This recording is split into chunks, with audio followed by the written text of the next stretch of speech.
Good morning, everybody, and welcome to Thirsty Thursday. It is the 24th, I think. I'm pretty sure it's the 24th. Yep, it's the 24th. Today is the 24th of August. Wow, that's where my brain's at this morning. I can't think my way out of a paper bag. Hey, me and Joe Biden are a lot alike. Anyway, at least this morning. So a couple things. First of all, we're going to touch base on, did you see the interview between Tucker Carlson and Donald Trump? I thought that was interesting. I watched it and thought it was interesting. Have you noticed? Now, it doesn't matter if you like the Orange Man or not. Is irrelevant. I don't really care one way or the other if you do or don't. But have you noticed that sometimes,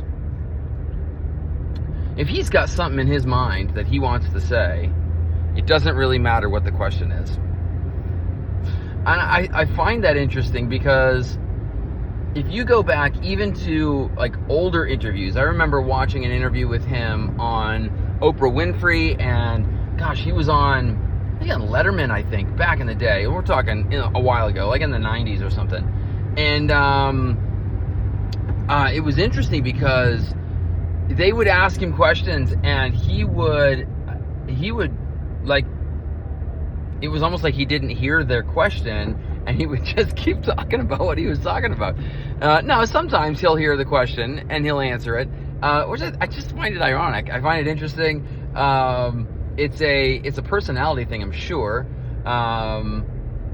But last night, man, Tucker asked about, gosh, I don't even know if I can say all this on here and have it not get taken down, but about Epstein. And he asked him like twice at least, maybe 3 times, if he thought that Epstein killed himself. And he kind of dodged. He kind of dodged the question.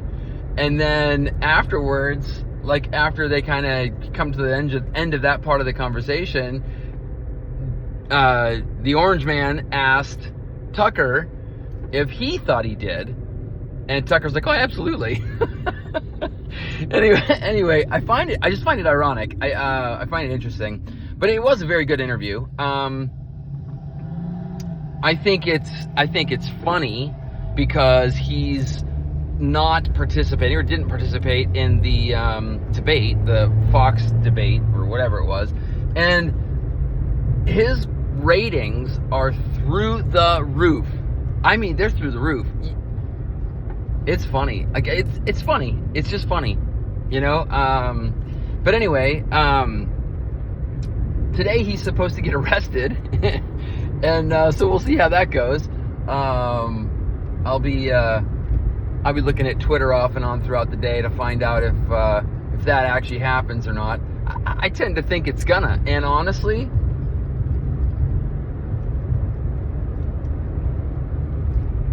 we'll see what happens. I mean, it could be very entertaining, and it could start a freaking revolution. You never know. Hopefully not.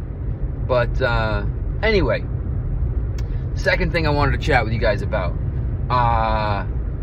and this is a big one. Like I was kind of stunned when I heard the news, and I'm just kind of like, yeah, whatever. I mean, I was a little bit stunned. I was just kind of like, oh, okay. Yeah. And then the more I thought, I'm like, yeah, whatever. It's just a distraction or whatever. But I've been listening to some folks talk about this and the legitimacy of it.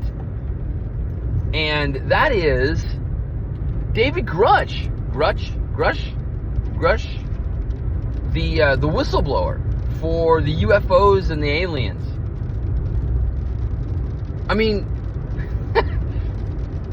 dude, is this for real? I mean, like, I've heard that there is aircraft or craft, I shouldn't say aircraft, but there's craft that they have recovered that is not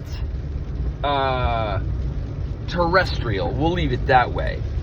And it's, there's always that question, okay, is it really, or are they just, is it top secret stuff that's government stuff?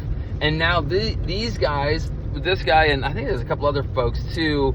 I didn't see the interview. I should probably go back and watch it. But I heard in the interview that he didn't really get into a lot of detail, and that's why I didn't watch the interview. But anyway, they have gotten this technology, and they've reverse engineered it, and that's how we're able to have some of the craft that we have, is through the reverse engineering of these craft that they have, I guess captured isn't really the right, recovered, that's a better word, recovered from like crashes or whatever.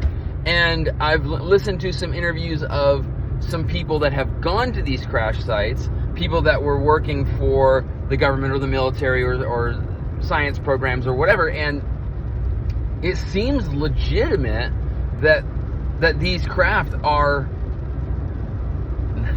not from this world, or not made by us, at least not made by humanity. And I'm like, really? I mean, how is this not bigger news? I'll be honest, I'm a skeptic by nature, just simply because I've been burnt before a lot in the past. And so I want to see them. I want to see the craft. I want to see the bodies of the aliens. In all honesty, I want to make sure they're not wax or rubber. So I want to touch them. Not touch them. Not like that. That's gross. That's really gross. But I want to be able to physically see that it's not a wax model or a plastic model or a rubber suit, or, you know what I'm saying? Because, I mean, we've got high-level individuals in the intelligence community coming out as a whistleblower saying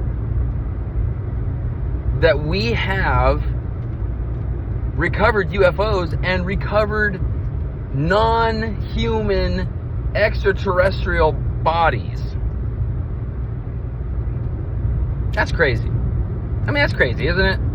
Is that crazy? That's crazy. Anyway, so that's what's rolling around in my brain today. Those two things. I if you have not seen the interview between Tucker Carlson and the Orange Man, go check it out.